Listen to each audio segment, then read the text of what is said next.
Hey guys, happy Friday. Welcome to the end of the week. Congratulations, you made it another week.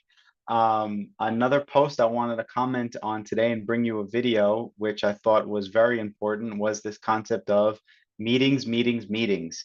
Do you have so many meetings that when you look at your calendar, you're double and triple booked, and you're like, how am I supposed to attend all these meetings? Do you attend meetings all day long and then they just become like a blur? You get to the end of the day and you don't even know what you accomplished. Every day you walk in and you just go from meeting to meeting.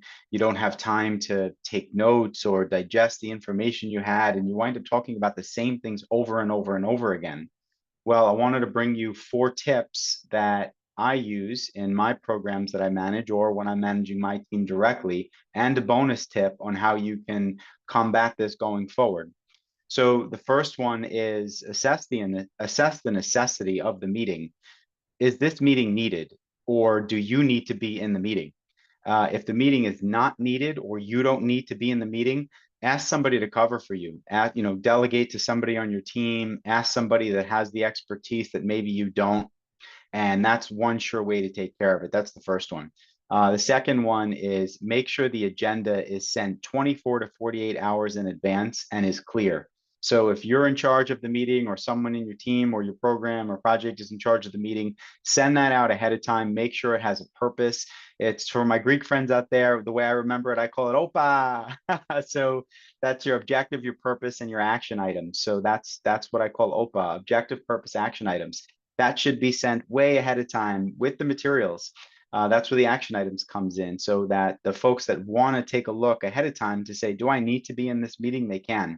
I'll be honest with you guys. There are certain meetings that I'm on. I'm on tons and tons of meetings as someone that manages global implementations. And if there's no agenda sent, or the agenda objective or purpose is clear, or the materials aren't there, I don't even join because I don't think it's going to be worth my time. The next thing is look at the participants and the engagement of those participants. Are there 50 people on the call? Are there 500 people on the call and it's not a training event? It's just another meeting, another call. If there's 50 people, maybe there should be five. Who are the key stakeholders that need to be in this meeting? Who are the key people you need to talk to? Do you need to be talking to them in an hour meeting, a 45-minute meeting? Could you resolve this with a quick 5-minute phone call instead? And then look at the collaboration level in the meeting. Are there 50 people in the meeting and like two people are talking, three people are talking, and they're saying the same things over and over again? Why are all these other people in the meeting? If they're important to be in the meeting, don't you want to hear what they have to say? So engagement. And then the last piece, which is a little bit of a bonus, is what I call follow-up Fridays. Now, this may not work for you on a Friday. You may want to do this on a different day. You may want to do this earlier in the week on a Monday or Tuesday. But for me, follow-up Fridays, if I'm working on an implementation and there's thousands of people in the program or there's hundreds of people in the program, I will tell my teams, hey, follow-up Fridays are for the purpose of not having any meetings, no meetings on Fridays.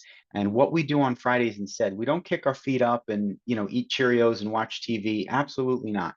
We use Fridays to follow up on everything. So that could be scheduling meetings and scheduling work blocks for next week. So starting Monday, at 7 a.m., your calendar is full and you're scheduling work and you're scheduling those important meetings that you need to be in if they're important. That could be actually carving out time to get work done you didn't get done throughout the week. That could be actually attending to, in my world, there's three different ways people are coming at me in chat systems, text messages, two different types of emails, and everything in between, all kinds of alerts and systems we use. So I use Fridays to get back to everybody. My rule for getting back to everybody is 24 to 48 hours. I'll use 48 hours the max. Jamie Dimon gave a talk one time in his end of year review, and what he said was he gets back to everyone. Jamie Dimon is the CEO for JP Morgan. For those that don't know, he's a great guy. And what he says is he gets back to everybody in 24 hours, even if that's only to say, hey, I saw you reached out to me today.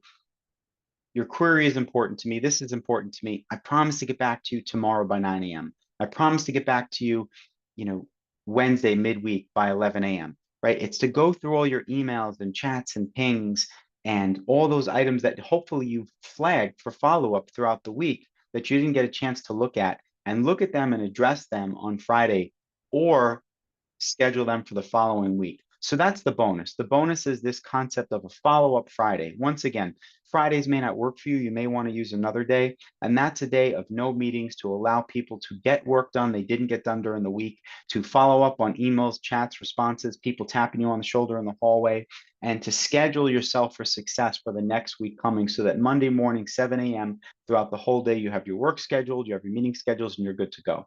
And those four key items, those four tips are, once again, assess the necessity. Do I need to be in the meeting? Can someone cover this for me?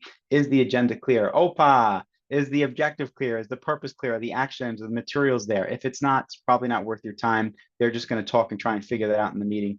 You can save yourself time and have someone tell you that after. Look at the participants and the engagements of the participants. Are there 55,000 people in the meeting when there only need to be 5? Are all these people in the meeting, but only a handful of people are engaging? Could you settle that meeting with a quick 5-minute phone call instead? And then time boxing or time management. How long is the meeting? Is the meeting 45 minutes when maybe it could have been 15? Is it an hour when maybe it could have been a half an hour? So that's the last thing I do. I will schedule a 15-minute meeting if I don't need a half an hour block. If I don't need an hour block, I'll schedule a 45-minute block. Sometimes I'll reach out to, I work with some pretty heavy hitters, some pretty important stakeholders, and I'll say, hey, can I just have 10 minutes on your calendar or less? I'll schedule, a meeting a week, 2 weeks out for a 10-minute block. In the first 5 minutes, I'll give them everything that I need them to know. I need them to communicate to them. And I'll leave that last 5 minutes for them to let me know their feedback so that we can move forward. And in 10 minutes, we're done. So we don't have to waste an hour block. Okay. So hopefully those 4 key tips help. They certainly help me with that bonus of that follow-up Friday. Sometimes I have fun with it. I call it Feel Good Friday because I'm a list guy. I love going through my list and checking things off, knowing that I'm staying on top of things. And I hope you guys see benefit in this too. Let's talk again soon. All right. Bye.